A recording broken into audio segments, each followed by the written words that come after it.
दोस्तों आज की वीडियो बहुत ज्यादा हिस्टोरिक होने वाली है क्योंकि मैं लाया हूं भारत के इतिहास से एक ऐसी नायाब जगह।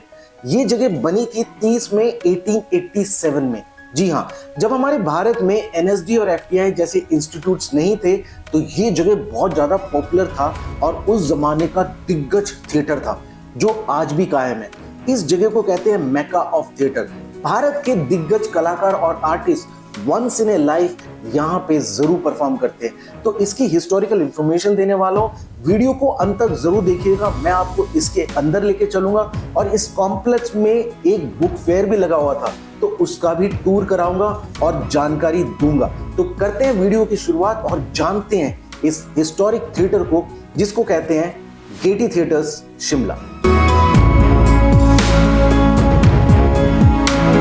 दोस्तों जिस जगह मैं खड़ा हूं बहुत ही ऐतिहासिक जगह है और इसके बारे में बताने से पहले मैं बता दूं कि ये जो जगह है इस जगह को कहते हैं गेटी थिएटर। जी हाँ, बहुत ही पुराना बहुत ही ऐतिहासिक गेटी थिएटर।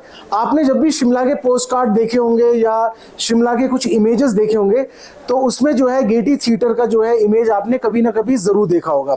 ये जो रूट है, ये जो रोड है, ये जो बिल्डिंग्स हैं, इनके सामने जो है कई फिल्मों की। थिएटर के बारे में बताऊं तो ये बहुत ही ऐतिहासिक थिएटर है जिसकी पहचान शिमला से जुड़ी हुई है। इसका निर्माण करवाया था अंग्रेजों ने 30 मई 1887 में। इसको बनाया था अंग्रेज आर्किटेक्ट थे हेनरी इरविन। तो इस तरीके से जो है इस थिएटर में जो है बहुत सारे प्लेज होते हैं, बहुत सारी मतलब एक्टर्स की यादें जुड़ी हुई है। बहुत बड़े बड़े दिग्गज कलाकार जो है वो इस थिएटर में जो है परफॉर्म कर चुके हैं। आइए मैं आपको अंदर का जो है टूर कराता हूँ। बहुत ही मुश्किल से जो है परमिशन मैं देखता हूँ कि मिल सकता है कि नहीं। आइए।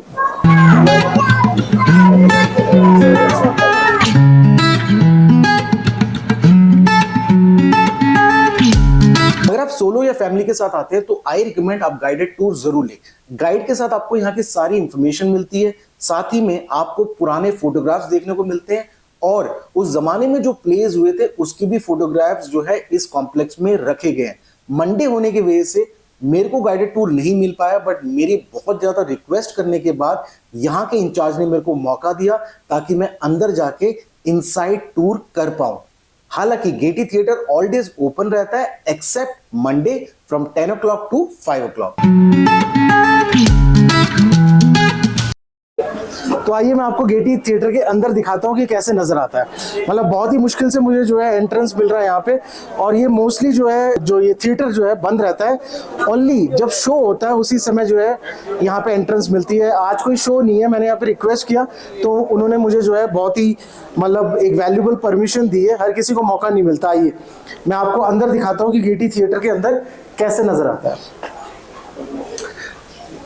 तो यहाँ पे ऑफिस है और यहाँ से जो है गेटी थिएटर का एंट्रेंस है। तो यहाँ से जो है सारे जो है एक्टर्स जो है यहीं पे एंटर करते हैं और थिएटर के जो है अंदर जो है एंट्री यहाँ पे होती है। घड़ी आ गई थी जब मैं धीरे धीरे कदम बढ़ा रहा था।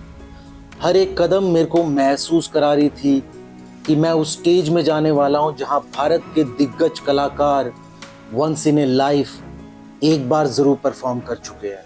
मैं उस स्टेज पे खड़े होने जा रहा था, उस चार दीवारी के बीच, उस क्षण, उस दौर, उस जमाने और उस तालियों की गूंज को साफ रूप से सुन पा रहा था, महसूस कर पा रहा था। वही मंच है जहां पे उस जमाने के चोटी के कलाकार जैसे कि पृथ्वीराज कपूर, केएल सहगल, बलराज साहनी, शशि कपूर, प्रेम चोपड़ा और आज के नसरुद्दीन शाह, अनुपम खेर, मोहित चौहान, श्रेया घोषाल और सोनू निगम जैसे कई कलाकारों ने अपना टैलेंट दुनिया के सामने रखा और तालियां बटोरी। विश्वविख्यात नोवेलिस्ट रुडयार्ड किपलिंग ने यहाँ पे एक प्ले में भाग लिया था जिसका नाम था ए स्क्रैप ऑफ पेपर। लॉर्ड लिटविन जो भारत के उस जमाने के वाइसरॉय थे, उन्होंने भी एक प्ले में काम किया था जिसका नाम था वॉलपोल।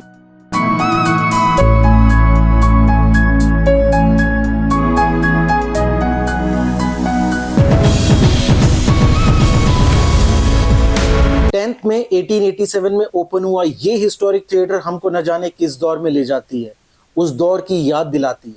पर जैसे ही हम इस थिएटर कॉम्प्लेक्स के बाहर निकलते हैं तो हमको मिलता है मॉडर्न वाइब, मॉडर्न ईटरीज और हाई एंड शॉप्स जैसे कि अपने कस्टमर्स का इंतजार ही कर रही हो। कॉलोनियल एरा में बना इस बिल्डिंग का गॉथिक आर्किटेक्चर नजर आता है, ऊंचे लंबे आर्चेस से और बड़ी बड़ी खिड़कियों से। इस तरीके की बिल्डिंग जो है इंडिया में आम नहीं है। इस तरीके की बिल्डिंग यूरोप में आपको देखने को मिलती है।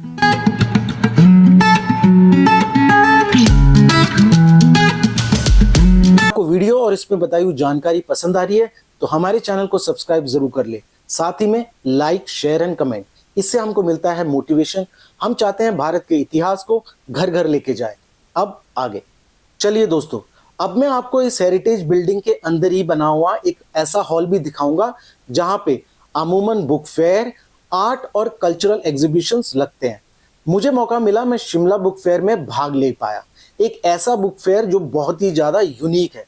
भारत के अलग अलग लोकेशन से बड़े बड़े पब्लिशर्स आए थे जो अपनी सेलेक्टेड किताबें बुक प्रेमियों के लिए खास रूप से लेके आए थे।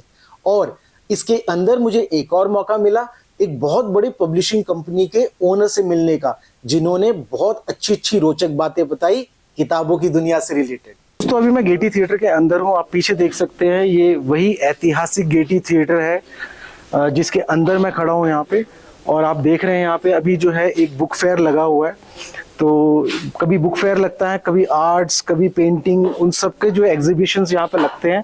और पीछे जो आप देख रहे हैं ये स्टेज है, और इसी स्टेज में जो है कई जो है कलाकार जो है परफॉर्म कर चुके हैं। कई प्लेस होते हैं, आज भी जो है कई प्लेस होते हैं।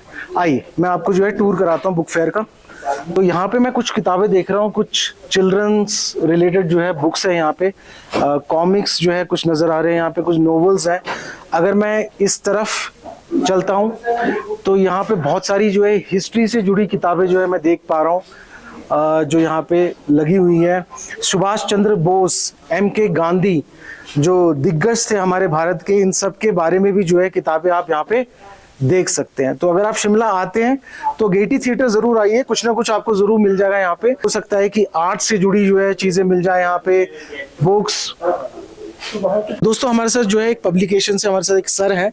आपका नाम सर? MM शर्मा, निखिल प्रकाशन समूह आगरा से हैं हम।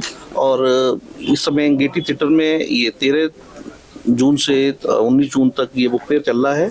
ये बुक फेस्टिवल है जिसमें बच्चों से लेके बड़ों तक के लिए सभी तरह की किताबें रहती हैं। और किताबों के लिए लोगों का सोचना है कि अब कम होती जा रही हैं, लेकिन एक पब्लिशर होने के नाते हम बताते हैं आपको, लोगों तक किताब पहुंचाना पड़ रहा है। और किताबें ऐसा नहीं है कि नहीं बिक रही हैं, क्योंकि किताबों के अंदर जो जानकारी होती है वो ऑथेंटिक होती है, प्रमाणित होती है। और सोशल मीडिया पर कोई भी कुछ भी डाल देता है, तो उसको सोशल मीडिया के गूगल के थ्रू आप ये ना समझे कि जो लिखा हुआ है वो सत्य है। क्योंकि अगर उसको आप सत्यता जानना चाहते हैं तो किताब से ही मिलान करके देखिए। अगर किताब में अगर वो ऑथेंटिक चीज़ जो है और गूगल पे है, तब आप समझिए कि हाँ ठीक है, नहीं अन्यथा गूगल पे तो कोई भी कुछ भी कमेंट कर देता है, कुछ भी लिख देता है, कुछ भी डाल सकता है। शर्मा जी एक और बात मैं जो है यहाँ पे रखना चाहूँगा दर्शकों के सामने। आजकल जो युवा जो है वो कंप्यूटर, मोबाइल, इनके पीछे भाग रही है। पर जितना हमने देखा है, आपने भी ये चीज़ जो है महसूस की होगी, या ये चीज़ जो हम देखते आ रहे हैं, जितने बड़े दिग्गज कलाकार हो गए, दिग्गज लीडर्स हो गए, उनकी लाइफ में किताबों का बहुत महत्व था। तो उसके बारे में कुछ बताइए दर्शकों को कि किताबें पढ़नी चाहिए। देखिए पहले क्या होता था, लोगों के पास समय पास करने के लिए कोई साधन नहीं होता था, केवल किताबें होती थी। चाहे कोई सफ़र में निकलता था तो वो देखता था कि 2 घंटे का सफ़र है तो मैं इंडिया टुडे मैगजीन खरीद लेता हूँ, या कोई भी मैगजीन, गृह शोभा या कोई भी किसी तरह की कोई भी मैगजीन खरीद लेते थे, तो वो समय पास का साधन होता था। आजकल यूथ के लिए कोई भी हो, उनके लिए मोबाइल आ गया है, मोबाइल पर रील्स और ये वीडियोज़ का ज़माना आ गया। तो उससे जो लोगों को अपना समय पास करने के लिए ये सबसे अच्छा साधन मिल गया। लेकिन जो वास्तव में पढ़ने वाले हैं वो आज भी किताब साथ में लेके चलती हैं। जिनको नॉलेज चाहिए, जो मानसिक विकास चाहिए, वो किताबों की तरफ जो है रुख करे, ये बोलना चाहते हैं। नहीं, अभी जैसे क्योंकि ये पर्यटन स्थल है और यहाँ पर कल भी हमने देखा काफ़ी लोग, जो कुछ एक फैमिली आई थी हरिद्वार से, वो अपने बच्चों से बोल रही थी भाई आपका सफ़र के लिए एक किताब ले लो। तो उनके साथ में 2-3 बच्चे थे, तो दोनों 3 बच्चों को उन्होंने एक किताब दिलवाई। तो ये एक माहौल बनता है, बुक फेस्टिवल्स में देख के किताबें हैं तो खरीदने का मन करता है। बिल्कुल। एक और मेरे मन में सवाल था कि अगर कोई सज्जन अपनी किताब लॉन्च करना चाहते हैं या किसी ने किसी फील्ड में बहुत अच्छा काम किया है, चाहे वो पब्लिक वर्क्स हो, सोशल वेलफेयर हो, वो अपनी जीवनी प्रकाशित करना चाहते हैं, तो उसमें निखिल पब्लिशर्स आगरा आप कैसे उनकी मदद कर सकते हैं?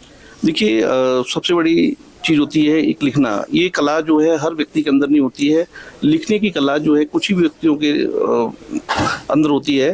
तो ऐसे व्यक्ति जो उन्होंने कुछ लिखा हुआ है, अपने अनुभव जो उन्होंने, चाहे वो जीवनी के रूप में लिखे हों या कुछ ऐसे अनुभव हैं जो उनके मोटिवेट करने वाले हैं, प्रेरणादायक हैं, तो उस तरह के लोगों के लिए हमारा प्रकाशन एक प्लेटफॉर्म देता है, उनकी बुक को पब्लिश करता है, ब्रांडिंग करता है और लॉन्च भी करता है। Okay, thank you Sharma ji, आपने पूरी जानकारी दी और ये बात भी जो है आपने जो है बताया दर्शकों को कि अगर आप अपनी जीवनी या अपने लाइफ से रिलेटेड या कुछ भी मोटिवेशनल कोई भी किताब लॉन्च करना चाहे तो आप शर्मा जी को ज़रूर कांटेक्ट कर सकते हैं। बहुत अच्छा काम कर रहे हैं, यहाँ पे गेटी थिएटर के अंदर जो है बुक फेयर में पार्टिसिपेट कर रहे हैं। अगर हम मानसिक ग्रोथ चाहते हैं तो किताबें पढ़ें, अपने जो है चीज़ें और जानकारी जो है और अच्छी जो है हम ज़्यादा जान पाएंगे, दुनिया के बारे में जान पाएंगे। चाहूँगा कि शर्मा जी आप अपना फ़ोन नंबर जो है वो ज़रूर शेयर करें ताकि अगर कोई दर्शक में से कोई भी कांटेक्ट करना चाहे तो निखिल पब्लिशर्स आगरा में आपसे कांटेक्ट करें। देखिए, एक सिंपल सा है, आप गूगल पर जाएं, गूगल पर जाकर निखिल पब्लिशर आगरा केवल सर्च करें तो वहाँ पर हमारा मोबाइल नंबर 9458009531, ये 31 से लेकर 38 तक नंबर है, 8 नंबर है, कोई भी नंबर आप मिलाएं या गूगल पे सर्च करें तो वहाँ पर हमारा एड्रेस है। हमारा आगरा में एक बुक कैफ़े भी है जो निखिल बुक कैफ़े के नाम से है। वहाँ पर केवल और केवल लेखकों के लिए हमने बनाया हुआ है, जहाँ पर लेखक बैठ के अपने नॉलेज है, जो भी अपनी जानकारी है, उनको साझा करते हैं। पब्लिक मीटिंग रहती है, ऑथर्स मीट होती है, बुक लॉन्च करते हैं वहाँ पर, इस तरह के कार्यक्रम होते हैं। ओके, बहुत अच्छा काम कर रहे हैं Sharma ji, thank you so much ये पूरी जानकारी देने के लिए, थैंक यू सो मच। दोस्तों हमारे साथ जो है शिमला निवासी हैं यहाँ पे, तो जानेंगे शिमला के बारे में, यहाँ के लोगों के बारे में। शिमला जिसको कहते हैं क्वीन ऑफ हिल्स, बहुत ही खूबसूरत जगह है। सर आपका नाम? कमल सूद है। कमल जी धन्यवाद, दर्शकों को जो है कुछ शिमला के बारे में बताइए। हाँ, अभी जैसे आप थोड़ा सा मेरे से बातचीत हुई उसमें अमृता शेरगिल थे, वर्ल्ड रिनाउंड आर्टिस्ट थे जो कि शिमला से बिलोंग करते थे। वाह। और उनका हंगरी में था, बेसिक पेरिस में उन्होंने शुरुआत की थी और बेसिक एंड में जो सा वो उनका समर हिल स्टेशन है, यहाँ उनका रेजिडेंस भी था और यहाँ उन्होंने काफ़ी पेंटिंग्स बनाई है। हिल वुमेंस है, अल्टीमेटली हिल वुमेंस वगैरह, national gallery of modern art है, उसमें सारी उनकी कलेक्शन है, as a national heritage collection में आते हैं।